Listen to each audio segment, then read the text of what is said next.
abamaziyo abasangeba kulo sumalo na kulo sumalo abasangeba mo abasangeba mo abasangeba mo abasangeba mo kulo sumalo na.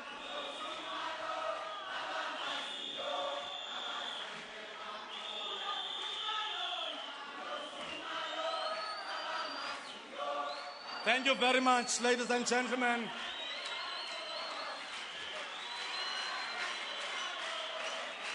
This is Eastern Cape. This is Nelson Mandela region. This is the home of the legends. Thank you very much, comrades. Take your seats now. Ayihlale phansi, ibambe umthetho. Thank you very much, comrades. May I then request that we all observe protocol. Everybody, we are informed, Honorable Premier, that we have surpassed 10,000 people that have come and descended into this port this afternoon. A round of applause to you, ladies and gentlemen. We are now officially going to receive. Sicele wonke umuntu into kokuba sizawunika imbeko xa sizawuvuma i-national anthem.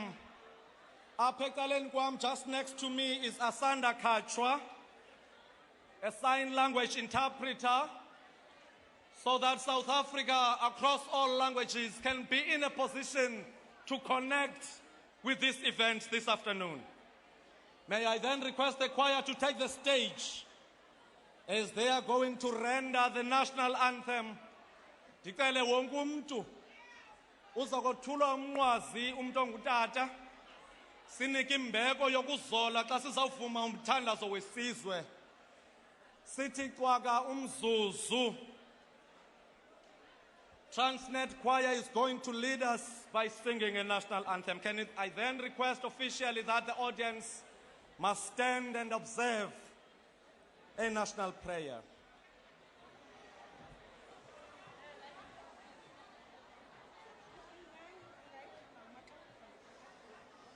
Sicela sizole ententeni.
Stibili lozakuthi andinophuma nje aninatyala. Stibili simnandi shoqololo. Kucaci wasifikile Nelson Mandela Metro. Over to you Mfoka Mchana.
Thank you very much.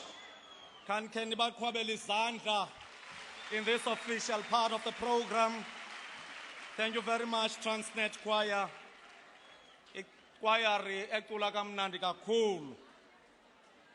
The President of South Africa, the national cabinet members that are here, deputy ministers of our own country, Honorable Premier, and the members of the executive councils, members of parliament, and also members of the provincial legislature led by the Honorable Speaker, executive mayor, mayors and honorable speakers that are present here, local government deployment across all the length and breadth of the province of the Eastern Cape, directors general that are present here, and all strategic leadership in the administration of our democratic government. The chief executive officers of our state entities, leadership of various fraternities that are present here, Amalunga community as Nelson Mandela Metro, our own ward committees, ward councillors, CDWs, and all community development workers that are present. This is the day that this government has made. Let's rejoice in it. Honorable Premier, this is the audience that has been invited by this government, and indeed they didn't disappoint.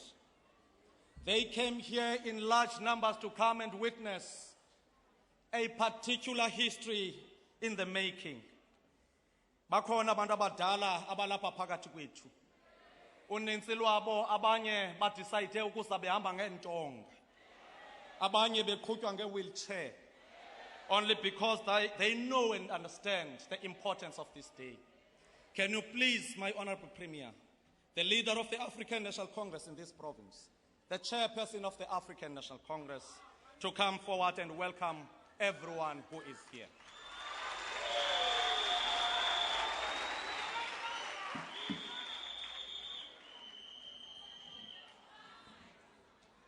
Thank you very much, Program Director Your Excellency, Mr. President, the ministers and deputy ministers that are here, members of the executive councils, the executive mayor, Danny Jordan, the executive mayor of Nelson Mandela, and all the mayors.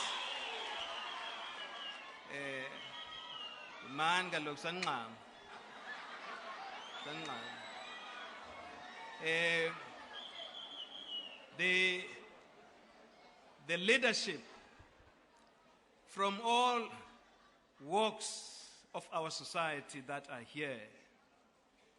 In the interest of time, permit me to say all protocol observed. Mr. President, we are here filled with elation. Sivuya kakhulu that you are here with us. We want to say to you, this is your home. All of you who are here,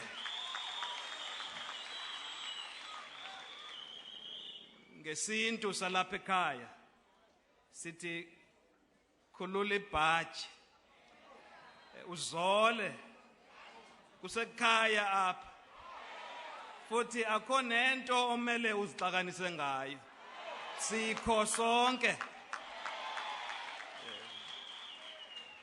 On behalf of the province, Mr. President, we are extremely honored and indeed very proud that you chose to come as you report back to the nation progress since the launch of Operation Phakisa, that you chose to come and do it here in Nelson Mandela. We are extremely proud for that. Thank you very much, Mr. President.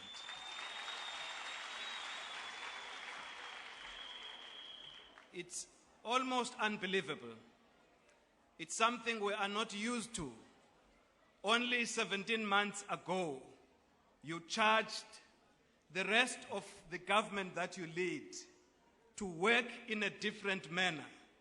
You suggested and you showed the way as to how we should work with a sense of urgency. Sebenze singamile, riphakise, kusetyenzwe ngokunqama. You are here to then give an account. As this province, the home of legends, we have the fair share of the coastal line that the country has. We boast of more than 820 kilometers of the coastal line. It could not have been a better place to come and locate this report back session. We, responding to your call, Mr. President, have gone out to try and complement and work to meet all our counterparts in pursuit of what you have said. Nearby, at the Kucha Development Corporation, we are working very hard, leading in some initiatives in the oil and gas lab, including in the localization of exploration and production supply chains. Ukanti Mongameli, in the maritime transport and manufacturing lab, we are also working very hard to harness the opportunities that we have. Infrastructure projects are beginning to bear fruit, as we can see. Here in the port of Port Elizabeth, projects which I'm sure you will talk about. Of course, we were very proud the other day when 2 ships that carry the South African flag were launched here and called this area, Port Elizabeth, their home base. We are very, very proud of such initiatives, Mr. President. It is not my task to make a long speech. You see this, it is because of excitement. Mine is to say, everyone else who is here, you are most welcome. Sivuya nangakumbi kubantu balapha eNelson Mandela. Indlela esize ngayo ngayo apha yakhuthaza. Enkosi kakhulu kule veki siya kuyo. Ngomso nangecawa sinomcimbi ekufuneka siwuqoshelise kuba umhla wesithathu sele siwuxelelwe nonke namkelekile. Enkosi kakhulu. Thank you very much, Honorable Premier. Sisazawuchaza amadinga. Lizawutshona sisazane la namhlanje ilanga. Honorable members, the President of the Republic also proclaimed through the powers vested in him to declare a funeral of the former PAC president, our veteran of the struggle, a Robben Islander, Ubawo Clarence Makwethu, emnika imbeko ye-provincial official funeral. Ngamalanga. May I then request at least this important audience, kuba sike sazibona indlela esidlule kuzo kumahlathi amnyama nalamaqhawe, sinike umzuzu nje umphefumulo wakhe wamkeleke kwisixeko soyolo apho bonke abangasekhoyo bawuphumla khona.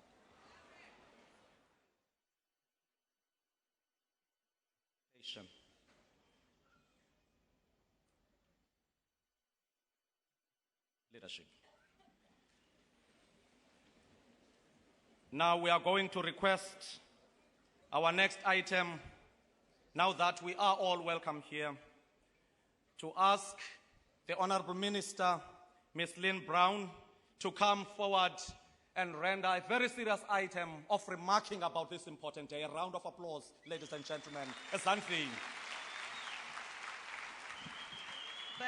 Thank you very much, Program Director.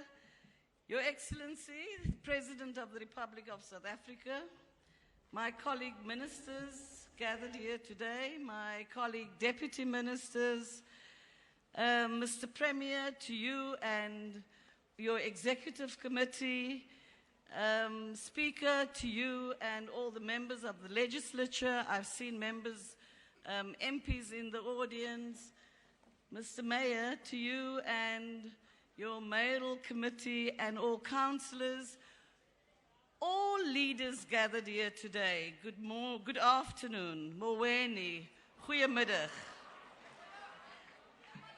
It was during October 2014 when President Jacob Zuma launched the first Operation Phakisa for the oceans economy.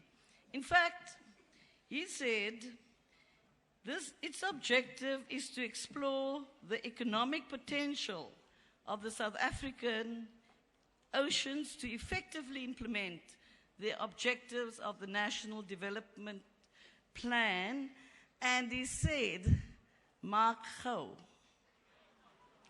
Now, Operation Phakisa also means "Maak gou." Go and do it quickly. And today, it's 17 months later.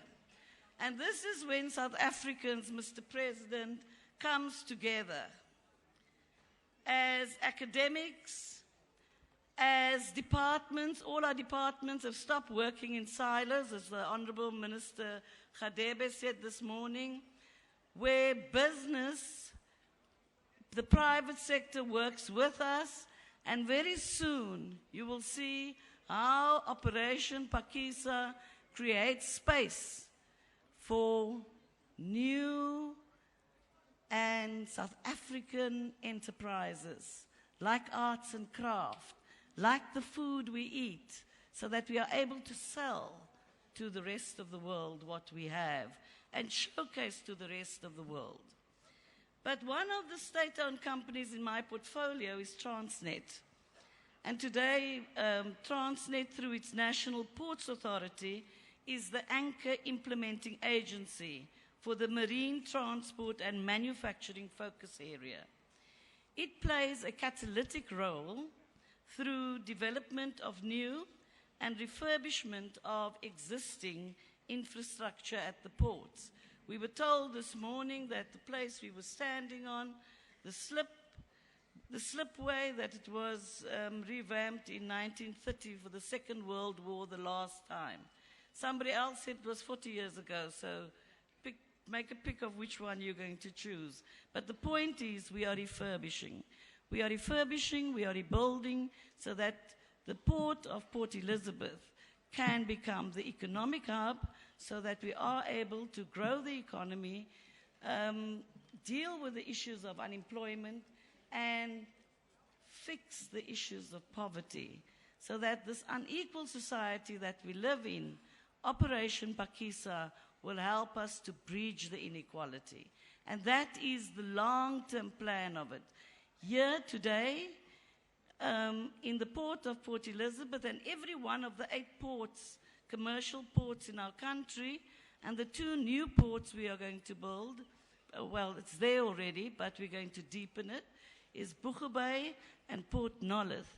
But each one of the 8 commercial ports will have its own specialities. This one is boat building, boat fixing, and we just seen today a tug that has been built in this country. There are 5 initiatives. The one is that Transnet has to create funding and a revenue model. The second one is to establish purpose-built oil and gas ports at Saldanha, and to ensure that this one works for boat building and boat fixing. And you've seen the hoist here as well, and the President will speak to it. But in essence, it's about unlocking investments. This morning, the President has had an opportunity to walk through the port and to see some of the key milestones achieved to date.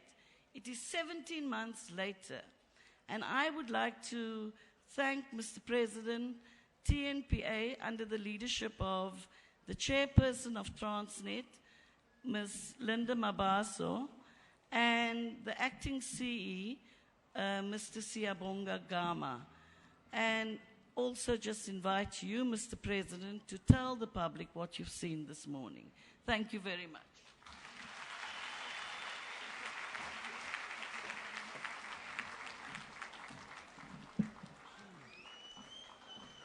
Thank you very much.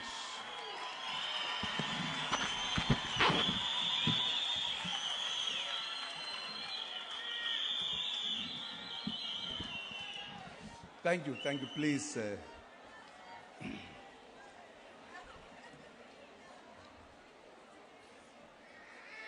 Thank you very much, Director of the program. Premier Phumulo Masualle, Premier of the Eastern Cape Province, the Minister of Environmental Affairs, Ms. Edna Molewa, Minister in the Presidency responsible for planning, monitoring and evaluation, Mr. Jeff Hadebe, Minister for Public Enterprises, Ms. Lynn Brown, ministers and deputy ministers who are present here in your numbers, members of the Executive Council within the Eastern Cape Province,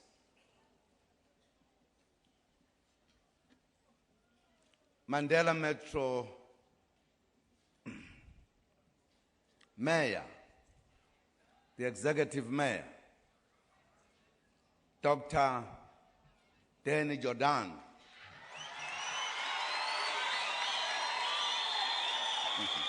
we are lawyer,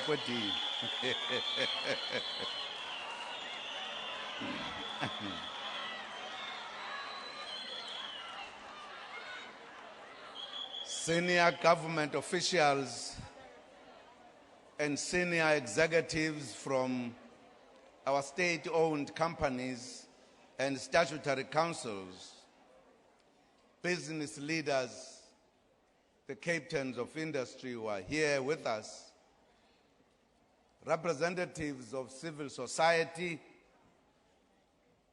labor and academia, umzi wonke waseBhayi.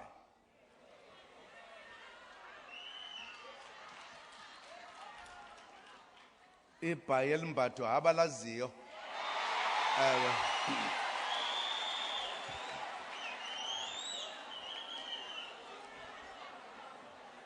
Molweni.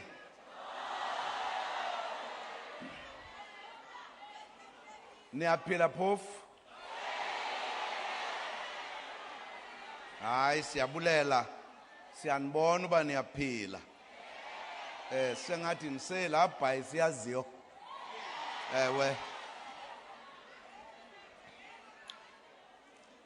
Director of the program, it is always a great pleasure for me to visit the Nelson Mandela Metro. Port Elizabeth is a gateway to the Eastern Cape. This beautiful, friendly city holds great potential in its ability to contribute to the growth of the South African economy. Today, I'm here to witness firsthand the progress that has been made within the port of Port Elizabeth with regards to the implementation of the first phase of Operation Phakisa, the ocean's economy. Operation Phakisa is a fast result delivery program that we launched in July 2014 to help us implement the National Development Plan, with the ultimate goal of boosting economic growth and create jobs. The National Development Plan is the country's socio-economic development blueprint, which enjoins us to create a better life for all citizens in an inclusive society. It provides the framework in which government, organized business, labor, and citizens can work together to accelerate economic growth and resolve the triple challenge of unemployment, poverty, and inequality. Operation Phakisa is one of the mechanisms we have put in place to implement the National Development Plan to come alive. In other words, as we talk about National Development Plan, some people may say, what is it? What does it do? This makes it to become alive. You can see it, you can talk about it. NgoJuly 2014, sethula uhlelo olubizwa ngokuthi Operation Phakisa, okusho ukuthi khawuleza ngesixhosa, ukuze sisheshise ukwethulwa kwezinhlelo zikahulumeni zokuthuthukisa noma zokuphuhlisa umnotho nokwakha imisebenzi edingekayo. Siyazi kuyadingeka. Kuningi osokwenziwe ilolu hlelo, ikakhulukazi ekuthuthukiseni umnotho osolwandle.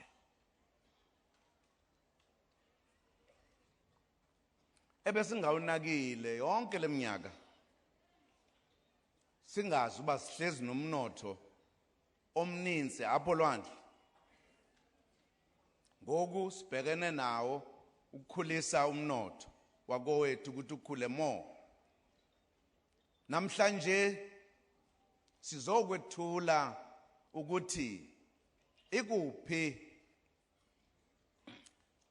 ikuphi osekwenziwe emazibukweni ezwe lakithi ukuthuthukisa umnotho. Amazibuko ke amahaba emlanjeni lapho kuwelwa khona kuthiwa lizibuko, nalapha ke ulwandle kungenwa khona kuthiwa lizibuko ngesizulu. Indeed, we have made some strides in the implementation of Operation Phakisa. This is as a result of the collective effort of government, business, labor, academia, and civil society. The Oceans Economy Program under Operation Phakisa focuses on the following: marine transport and manufacturing led by the Department of Transports,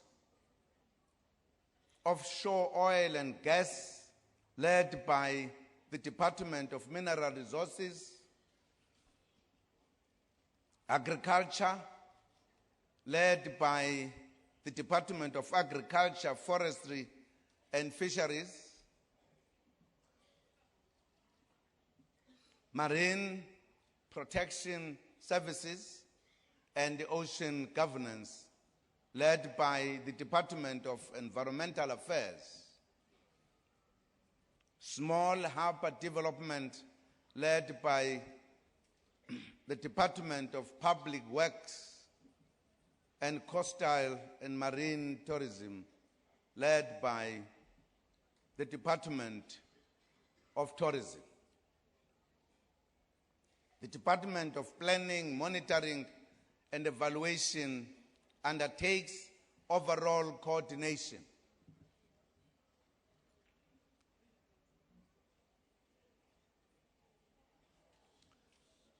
I think it is important for us to just take note that when government works together, we can make quicker progress. When we don't feel like owning departments because they are working for one government, that it is important that we coordinate, we work together, we can make faster progress. You'll recall that when we established the PICC, the Presidential Infrastructure Coordination Commission, only then did we make a visible progress in the establishing and refurbishing of the infrastructure in the country. For many years, because we were working in silos, there was no visible progress.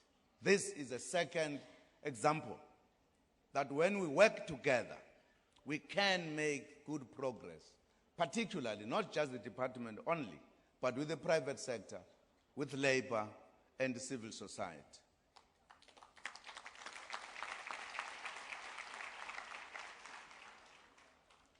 I provided an update on the implementation of Operation Phakisa in August 2015. Today, I again meet the terms of my undertaking in 2014 to regularly update the public on how the program are progressing. Indeed, a lot has been done in implementing Operation Phakisa. I have great pleasure to announce that government has unlocked investments amounting to about 17 billion rand in the ocean economy, thanks to Operation Phakisa.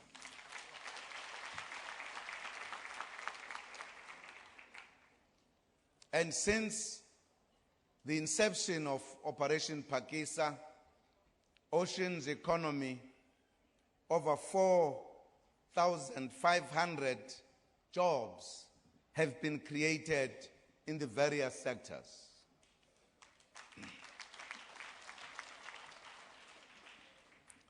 The program has added great impetus in the development of infrastructure, and today I will update you on the development of ports infrastructure. We want our ports to be more efficient and have the necessary infrastructure to service the maritime industry and attract investment. I'm happy to inform you that over 7 billion rand had been allocated by Transnet National Ports Authority to improve ports. Earlier this morning, we viewed the refurbished and reconstructed slipway and lead in jetties within the Port Elizabeth port. The refurbished slipway will be able to accommodate more vessels. In fact, 12 vessels can now be accommodated for hull inspection and maintenance as compared to the current two. I've today also unveiled a plaque at the newly acquired boat hoist here in the Port Elizabeth port.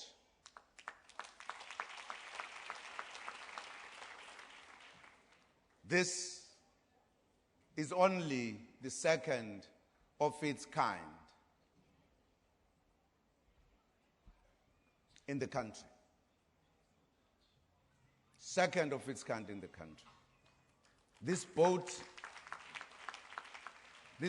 hoist has a 90-ton capacity and forms part of the construction of a new slipway.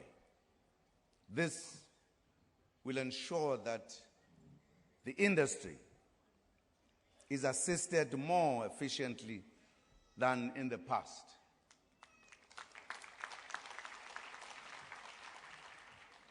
On my inspection visit to some of the tides today, I was also heartened by the notable progress and the envisaged projects.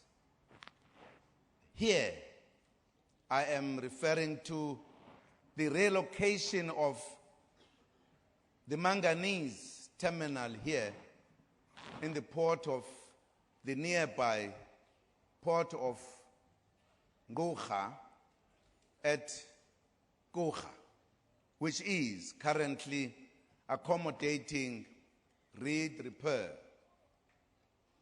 Of the 9 tugboats currently being built by South African shipyards for Transnet National Ports Authority in the port of Durban, 2 are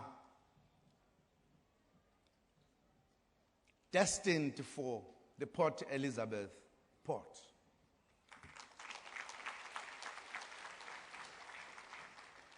I was happy to see one of these boats namely Mvezo, after the birthplace of our beloved Matiba.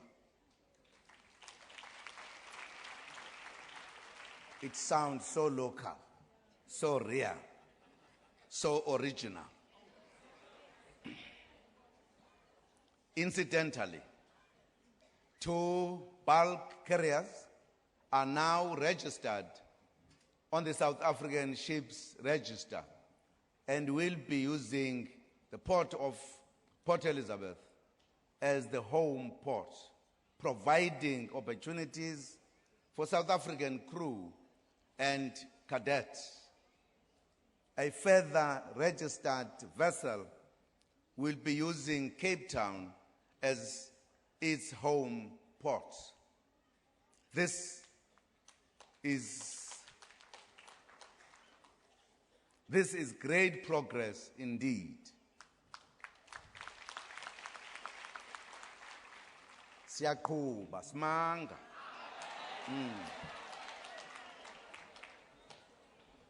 Work has also continued to refurbish the Port of Durban.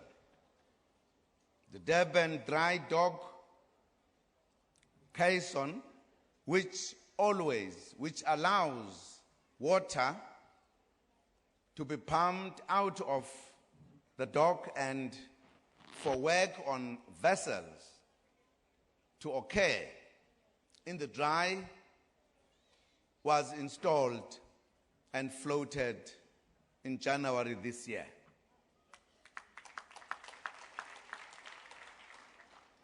The dry dock is now open for business. This development represents an investment of 43 million rand.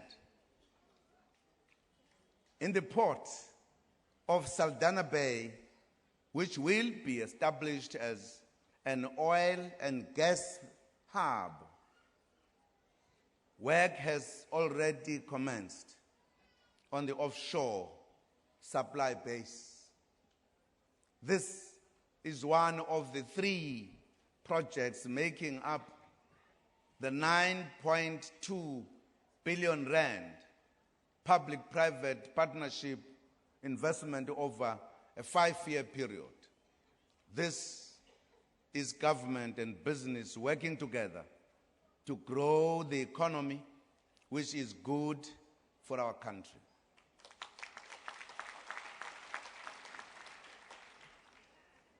We have also made progress in the boat building sector.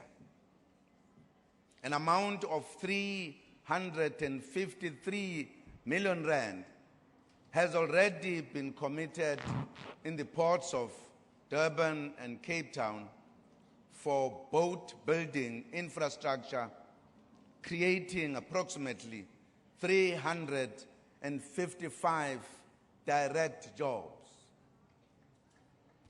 Investments in boat building and a fuel storage facility in the port of Cape Town, amounting to approximately 3.6 billion rand, have been committed. Siyaqhuba, asidlali. Ongayiboni loo nto kwakhe lokho. Operation Phakisa will also be used to develop rural economies. This we shall do through small harbour development, coastal and marine tourism, and aquaculture, which is the fish industry. An amount of 80 million rand has been allocated for the rehabilitation and maintenance of proclaimed fishing harbours in Gansbaai, Saldanha Bay,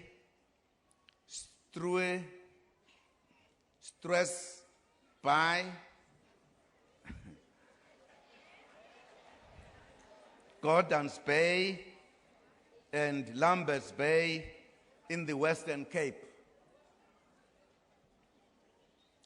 The establishment of 3 new harbors in Northern Cape, Eastern Cape, and KwaZulu-Natal will also provide opportunities for local and rural economic development. In the aquaculture sector, more than 400 million rand worth of investments, both from the private sector and government, have been committed across 10 aquaculture farms in the Eastern Cape, KwaZulu-Natal, Western Cape, and Northern Cape. We are already seeing good results. This year, Zama Aquaculture Cooperative in Hamburg sold its first harvest of dusky hob to the Cape Town Fish Market at the V&A waterfront in Cape Town. A total of 12 new aquaculture projects, which also includes inland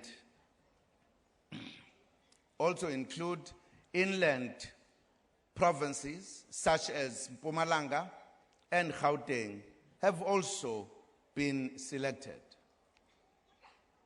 An additional 17 new applications are being processed. This will further increase the production and job opportunities. Compatriots, we have learned some good lessons during this Operation Phakisa Oceans Economy implementation, where government has made investments, where government has made interventions, whether within the policy space or facilitating authorizations and approvals, or providing some incentives, it has unlocked private sector investment. We will continue to do so and work hand in hand with the private sector and all our partners and stakeholders to ensure that we realize our vision. Within the last year and a half, Operation Phakisa's primary focus has been on implementing mechanisms to systematically clear constraints and blockages hampering the development of these projects. We have focused removing legislative uncertainty, lengthy bureaucratic authorization procedures, delays in funding flows, infrastructure challenges, and skills gaps. This means all spheres of government must be involved and must participate in removing obstacles to investment in the country. In the new Interministerial Committee on Investment Promotion, which I chair, we will be working harder to promote this new attitude within government, that we must actively promote our country and must actively remove obstacles to investments by both domestic and international investors.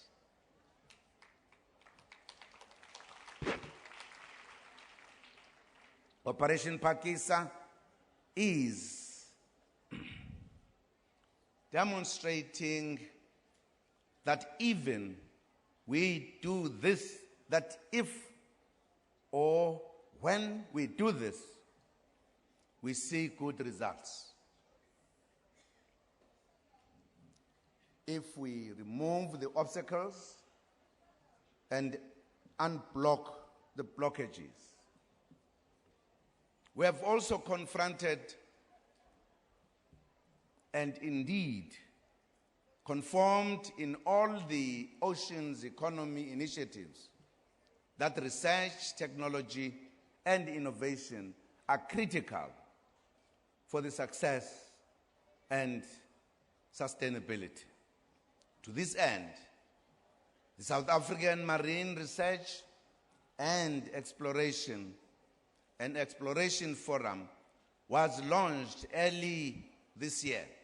This is an important partnership between the public sector and private sector,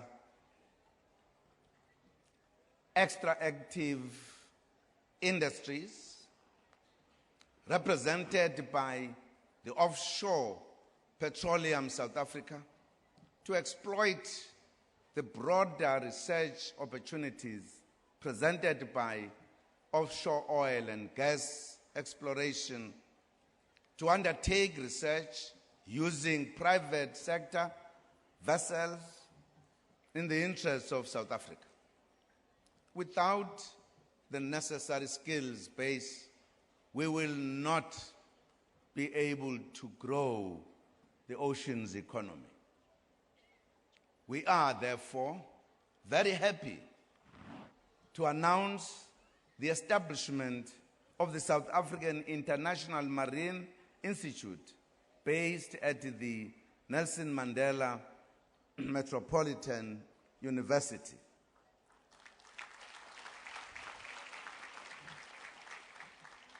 This has been achieved through a 295 million rand contribution by the Nelson Skills Fund,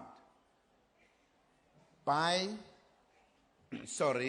National Skills Fund, not by the Nelson Mandela Bay.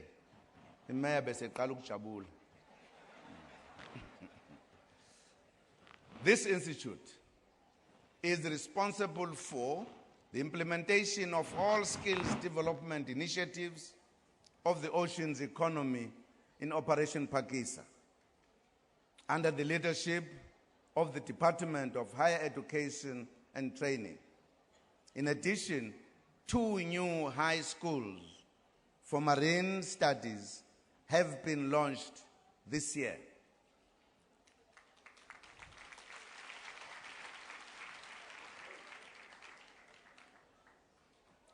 There are the Ngwenyati Senior Secondary School in Ngahuni near Mtanzani,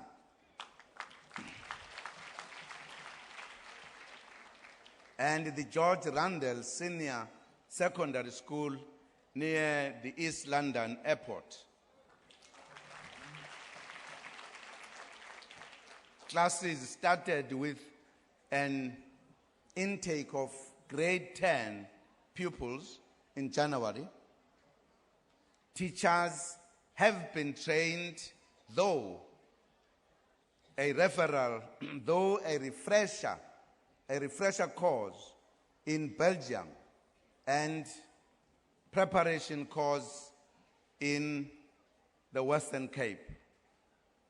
2 teachers have been employed by the Department of Education to teach marine economics. The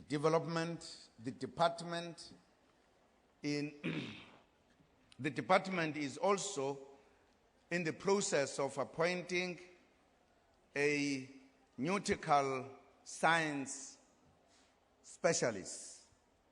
Indeed, a lot of progress is being made towards boosting economic growth and creating jobs in our country. Siyaqhuba. Asidlali. Siphuhlisa ezomnotho ngezindlela eziningi ukuze kwakhiwe amathuba emsebenzi. Compatriots, it is important that opportunities be created for small, medium, and micro enterprises, women, the youth, and people with disabilities in Operation Phakisa.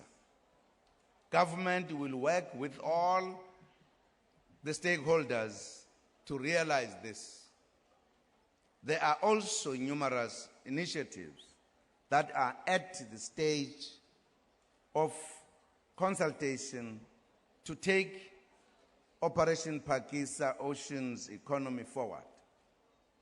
These include the Marine Spatial Planning Bill, Aquaculture Bill, and the declaration of 22 offshore marine protected areas. Indeed, the Operation Phakisa Ocean's economy has shown some significant progress since its official inauguration in July 2014. I'm pleased with the commitment of all the stakeholders in ensuring that we grow the economy and create jobs in order to provide a better life for our people. Let me echo the words of our beloved Madiba, and I quote, "Poverty is not natural. It is man-made, and it can be overcome and eradicated by the actions of human beings. Sometimes it falls on a generation to be great. You can be that great generation," unquote. Let us commit ourselves to this worthy cause and move South Africa forward together. I thank you.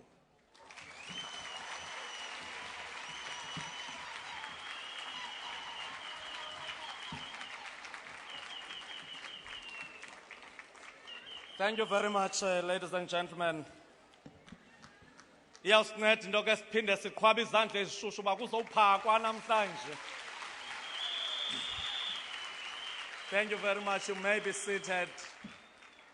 Kukho abantu abathi zange bakhe basondela kule ndawo sikuyo oko bakhulela apha eBhayi. Intle into kokuba xa kusenza into eziphucuke ngolu hlobo side sisondele echwebeni. Mongameli ke uyothule intetho yakhe ethi i-operation le makukhawulezwe. Ke ndavenya ingoma phaa egeyithini president ethi akusheshwe. Operation Phakisa le uzosibonisa yona apha namhlanje. Othi makuvuleleke amathuba emisebenzi.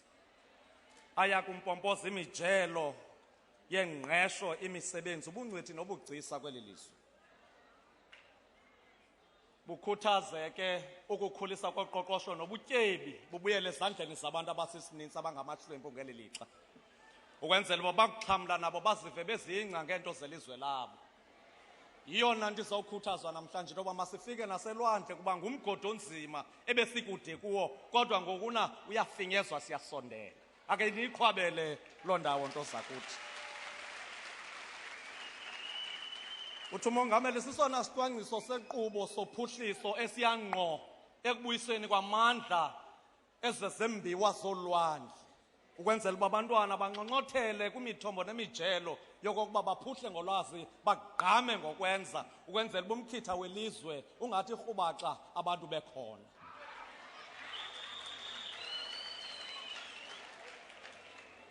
Xa igqibela intetho yakhe uthi zolani ke ngoku ilizwe lisezandleni akukho nto ixaki.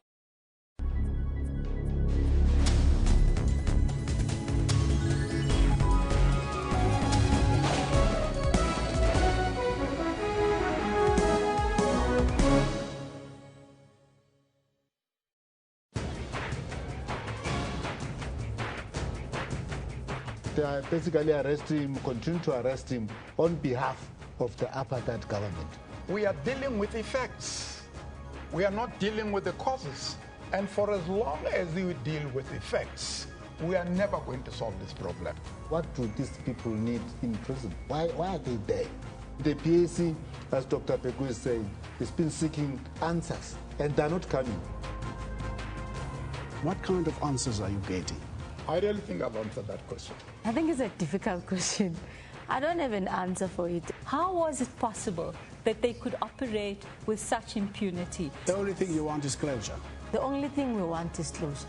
And unfortunately, I don't really have sympathy for the idea that if you're too old, you shouldn't stand trial. That's Rights and Recourse with Dumile Mateza, every Sunday at 2 p.m. Central African Time, only on the SABC News Channel.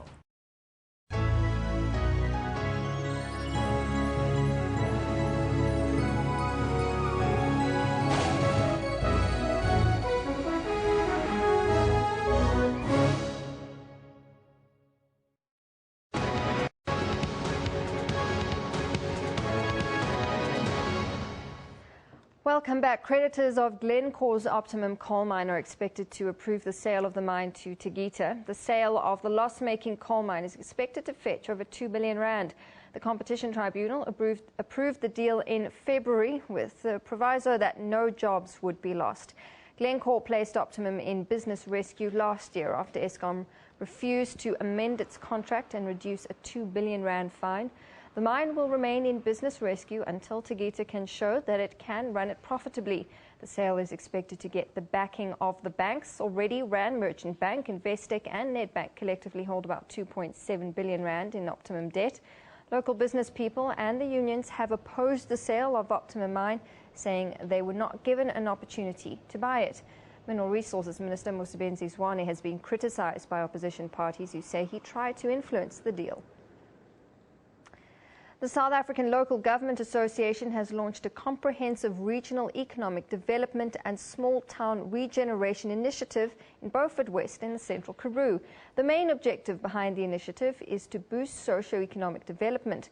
The plan will include the Karoo's bordering municipalities in the Northern Cape, the Free State and the Eastern Cape. Beaufort West is the largest town in the arid Great Karoo region and also the gateway to the Western Cape. Poverty and unemployment is rife here, but all that is set to change. Multi-million rand ventures are in the pipeline to transform the town and the region's ailing economy. A 45 million rand a year agri-park, as well as a 52 million rand trade test centre, are just some of the projects which have been given the green light. We've signed all the documents with the different SETAs. They're pumping in the money. That has been concluded. The plans have been submitted and development will start very soon. They're going out on tender. That will contribute to the capacity building of young people because it's the emphasis are on the youth. Uranium mining initiatives are also on the cards. The uranium development will contribute to our town economically, socially. We've promoted over the years that we don't want to have extra small little mine towns. We promoted that everything that's around Beaufort West stays in Beaufort West and try to boost our common economy in terms of that.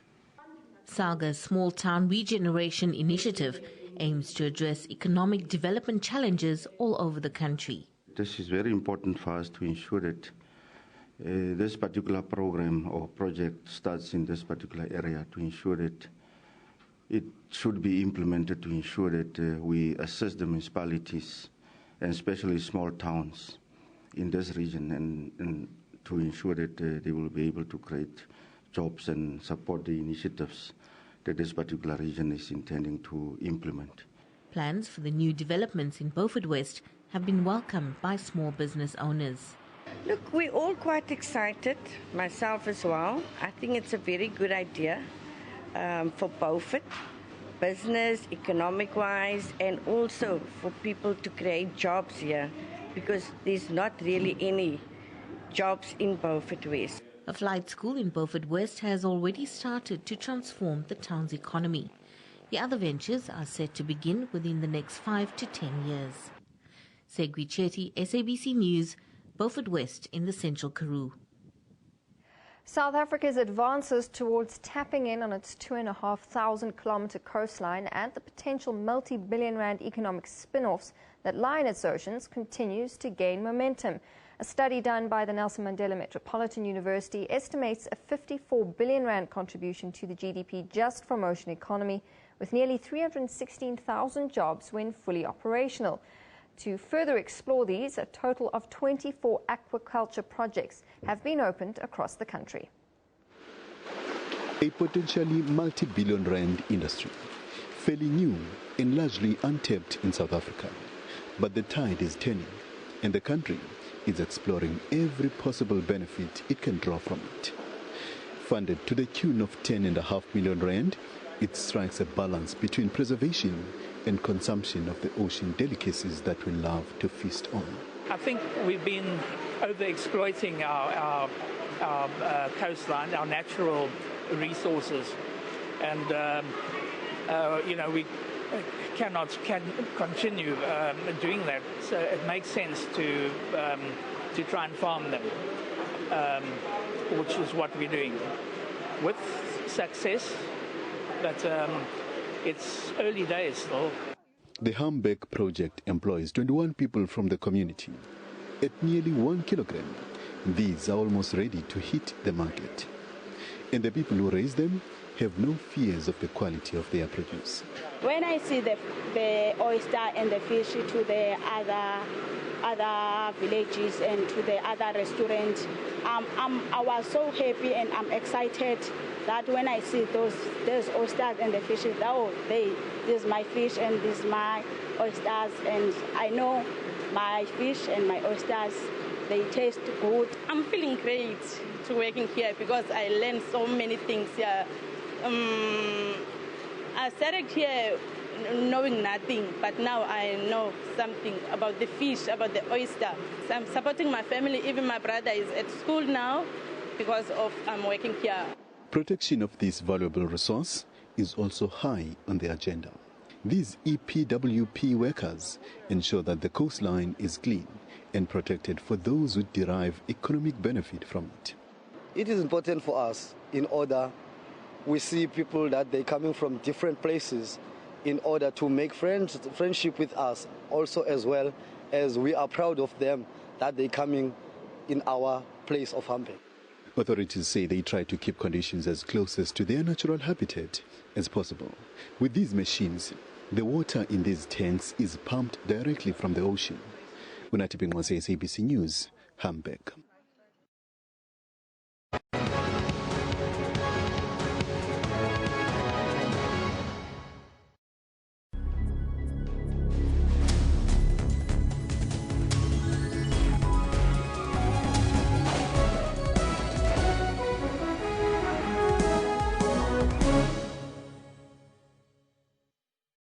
The big news is Newsroom.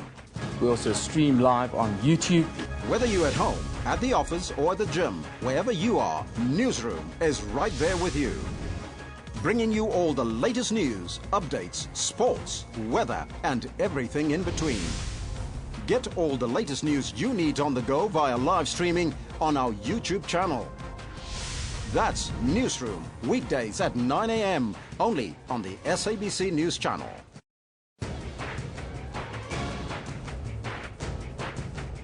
They are basically arresting him, continue to arrest him on behalf of the apartheid government. We are dealing with effects. We are not dealing with the causes. And for as long as we deal with effects, we are never going to solve this problem. What do these people need in prison? Why are they there? The PAC, as Dr. Pegu is saying, has been seeking answers, and they're not coming. What kind of answers are you getting? I really think I've answered that question. I think it's a difficult question. I don't have an answer for it. How was it possible that they could operate with such impunity? The only thing you want is closure. The only thing we want is closure. And unfortunately, I don't really have sympathy for the idea that if you're too old, you shouldn't stand trial. That's Rights and Recourse with Dumile Mateza every Sunday at 2 p.m. Central African Time, only on the SABC News Channel.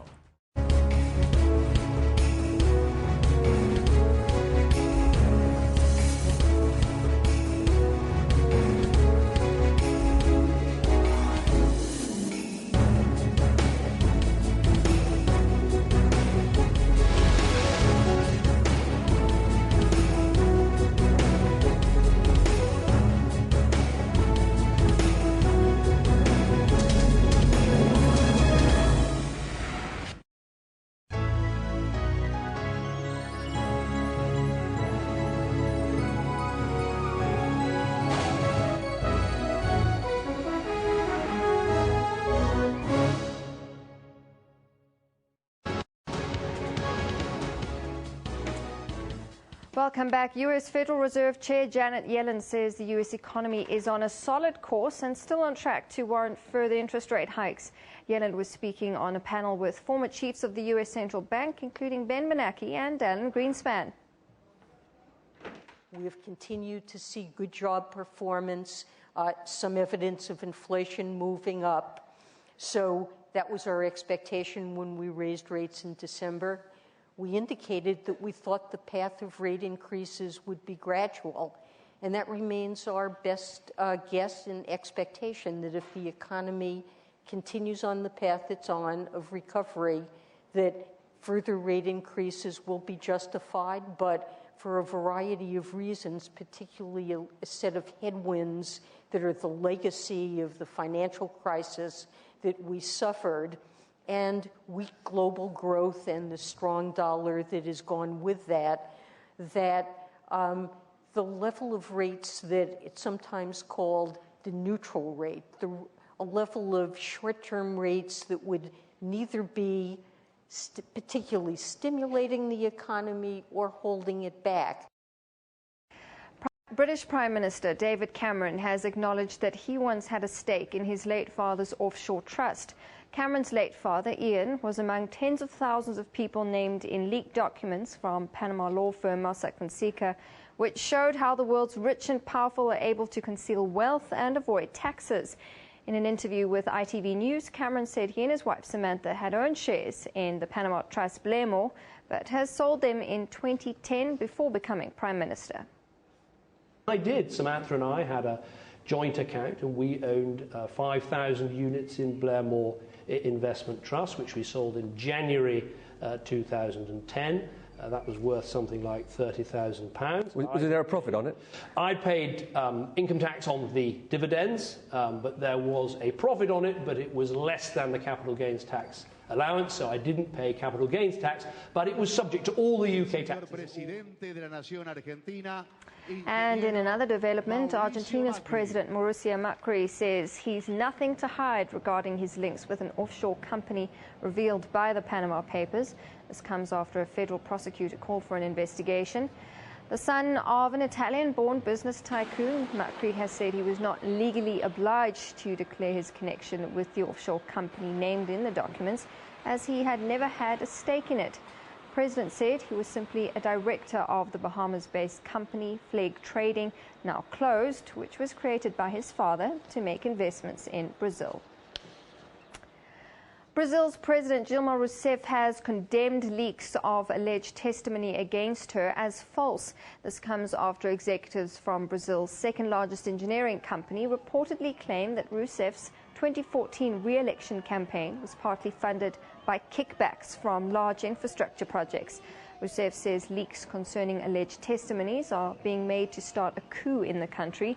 The main opposition party in Brazil has jumped on the information and demanded that electoral authorities strike down Rousseff's victory and call for fresh elections later this year.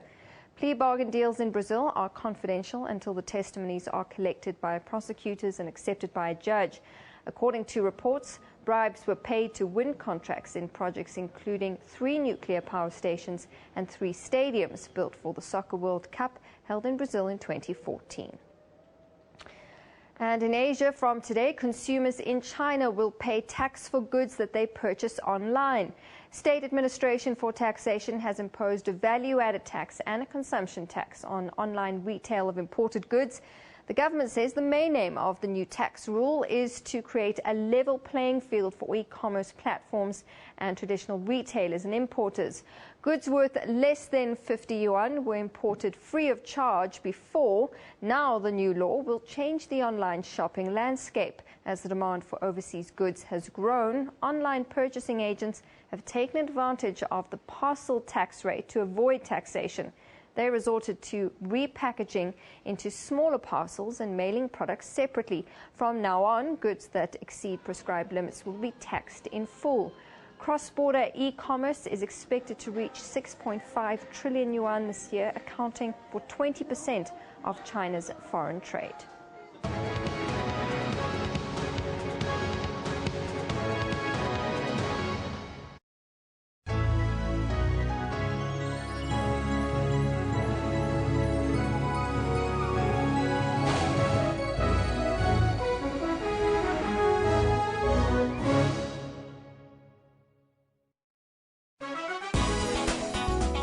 A romantic adventure film starring Ivan Buerta and Donnelly Roberts.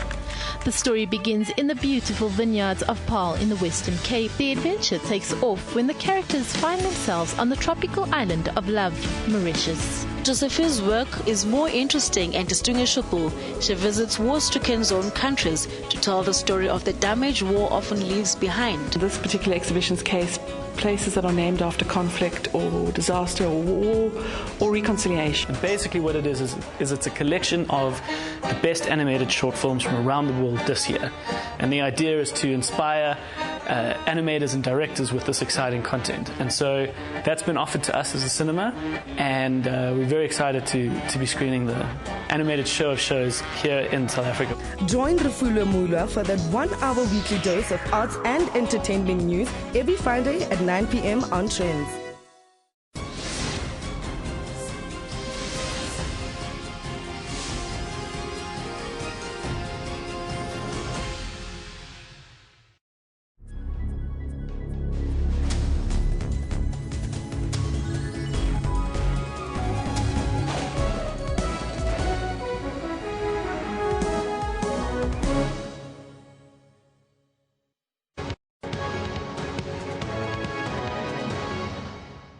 Welcome back. Kenya's central bank has placed Chase Bank Kenya under receivership for 12 months to protect depositors, creditors and the public.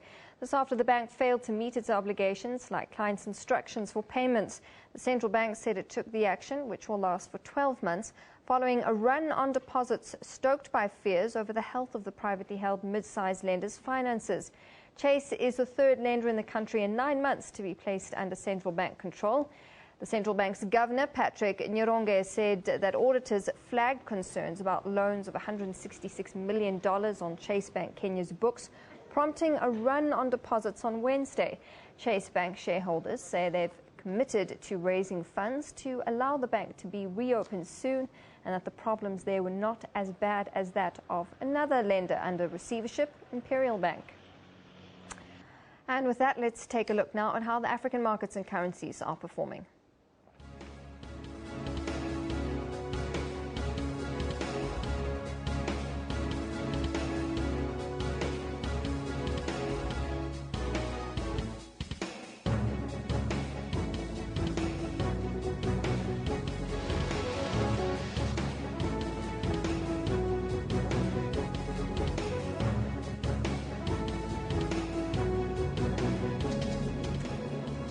A Kenyan Wildlife Conservancy has won the overall African Responsible Tourism Award. The Mara Nabiosho Conservancy was selected from 24 finalists from across Africa.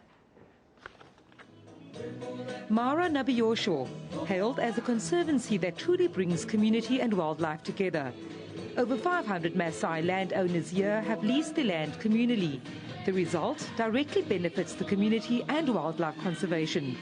So we've leased 50,000 acres bordering the Mara National Reserve in Kenya. So we have the Mara Serengeti ecosystem where the Great Migration occurs.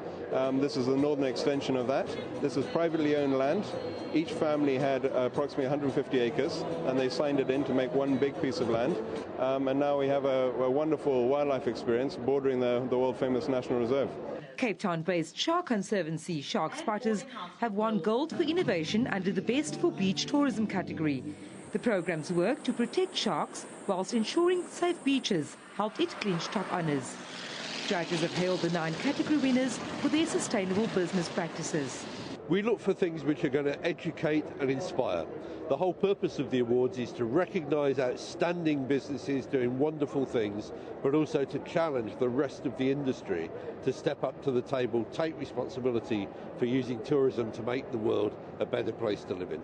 The National Department of Tourism was also awarded gold under the category Best Public Sector Policy and Support. Of all of the awards that are granted to people in the tourism industry, and they all are very important. For me, the most important one is the granting of awards and acknowledgement to people for responsible tourism.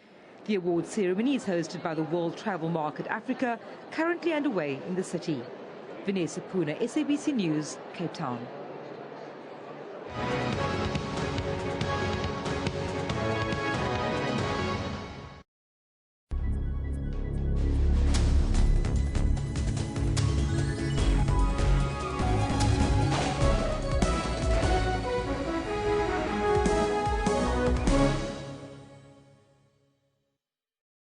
The big news is Newsroom. We also stream live on YouTube. Whether you're at home, at the office or at the gym, wherever you are, Newsroom is right there with you. Bringing you all the latest news, updates, sports, weather and everything in between.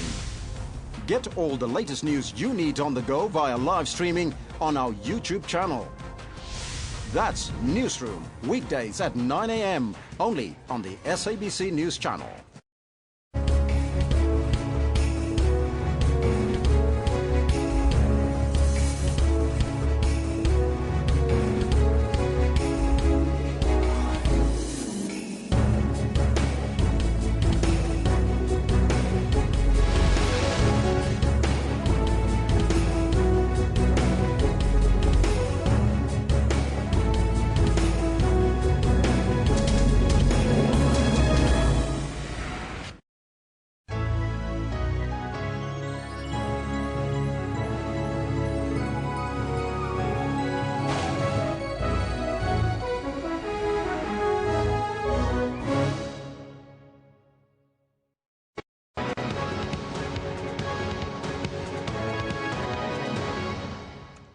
Welcome back. Well, news just in for you. Government has announced that it intends to appeal the Al-Bashir matter. In a statement, it said that it believed the Constitutional Court may come to a different conclusion. The Supreme Court of Appeal had ruled that the state was legally binded to arrest Sudanese President Omar al-Bashir. But we will have updates for you on this developing story in our later bulletins. Economic data out this week has told the story of a marginal improvement in the economy. Business confidence increased slightly, climbing to 81.2 points in March from 80.1 points the previous month. Manufacturing production data also surprised with a 1.9% increase in February. Following a decline of 2.6% in January, the manufacturing sector is showing signs of improvement. The increase is attributed to higher production, mainly in petroleum, chemicals and plastic products. The main negative contributor was basic iron and steel products. The sector has endured several headwinds, including increasing input costs and a weak demand. Business and consumer confidence are low, spelling a negative outlook for the sector. SABC's Business Confidence Index is also showing signs of improvement. It went up marginally in March to 81.2 points. The largest positive monthly contribution came from merchandise export volumes, a sign that the rand exchange rate